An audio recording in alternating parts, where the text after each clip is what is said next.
Hi, my name is Bryant Ruff, better known as #1 shooter. And I'm Deezy Slim, Dust House Landlord. And we shoot movies.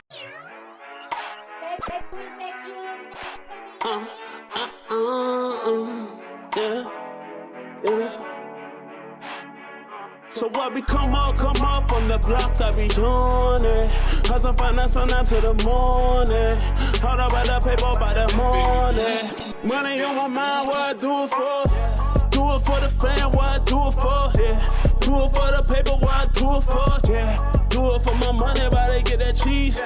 Do it for that paper, talking, get it green. Yeah. I was on that block when they found me. Yeah. Cash rules everything around me. Yeah. Middle finger, everyone that down me. Yeah. They know they hate me. Why they?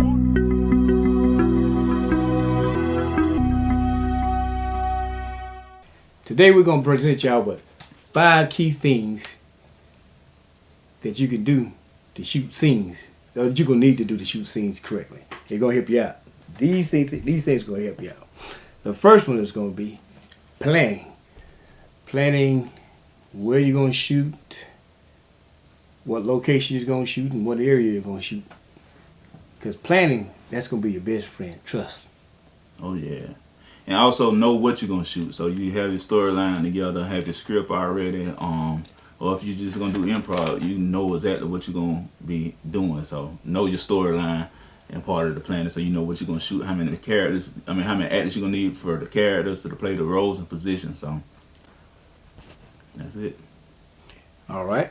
The second one is going to be when you do find those, you do your planning, you find out where you're going to shoot. Now you're going to have to set up some markers to be able to bring your actors or your actors into certain angles. Say if you bring them in from your left, you're going to want to enter the scene. So you might want to put some duct tape on the floor. If you don't have any duct tape, you might use a marker or certain props, because it's going to be key to have that actor or actress to walk into the frame, and everybody especially when you're shooting multiple shots, you want to have it locked in on that actress as soon as they walk in, and that's going to help you speed up your process in shooting. So having those markers, that's another key thing. Another key thing. And that's even if you filming outside.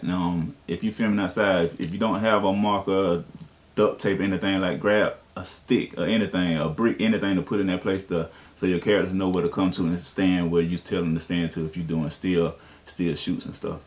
Yeah. Third thing, lighting. You done did your planning, you got your markers. Now you want to have the correct and proper lighting, so when the actor does that, they're very well lit. You know, you got your choice of where you want to put your light, whether it be to the left, to the right. But lighting is going to be also key. And what we did when we first started, we used the practical lighting. Whether it been shop lights, whether it been lamps, whether it been candles.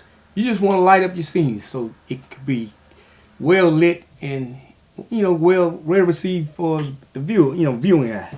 Got a little tongue tied, but y'all know what I mean.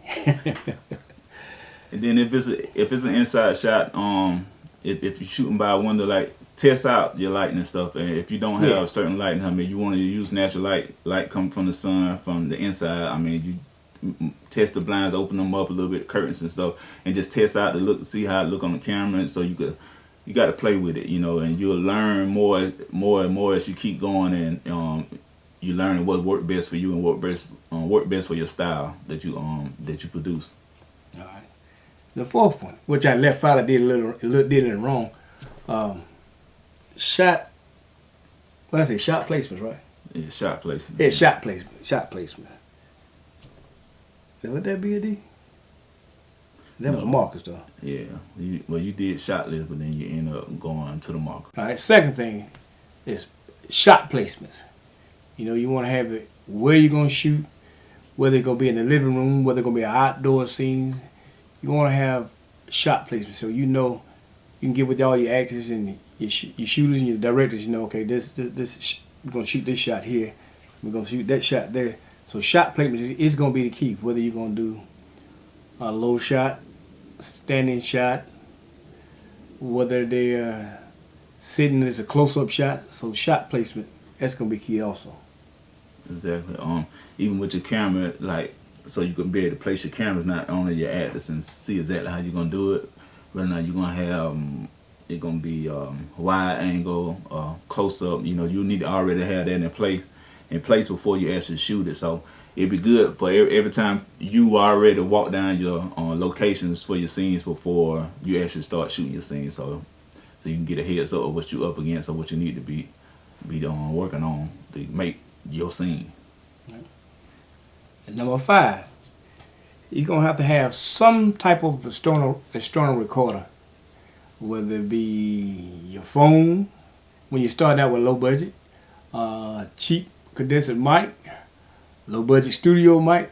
You want to be able to hear what you're filming, what you're shooting, because if your artist can't hear what you just shot, they can't hear your actors, that's gonna be very critical. Any ability to be able to record something, record your sound, so the artist can hear what your actress or your talent is saying. Because without that, you got a movie and can't nobody understand what you're saying or what they're saying, and it's not gonna sell over that well. So you're gonna have to have some type of external recorder, basic mics to use to pick up sound, and that's gonna help out a lot. Exactly, like I said, because we had to learn from our first couple movies, like we didn't have no external sound, and that's when we learned after when we more got into doing films that it's already one thing to have a good story, but your sound, you can have a good story but bad sound and bad lighting, and you know what I'm saying, your movie be considered, you know what I'm saying, not worth watching to other people. So if your sound and your lighting is proper, then it's you kind of get away with a lot, you know what I'm saying. People are able to watch a film because don't nobody want to watch nothing that they can't hear good, or they can't really see what's going on. So make sure your sound and your lighting is just as important as your storyline. So that's correct. Remember those 5 things: planning, shot placement, markers, lights, and external recorders. You need those 5 things when you're shooting scenes on a low budget movie.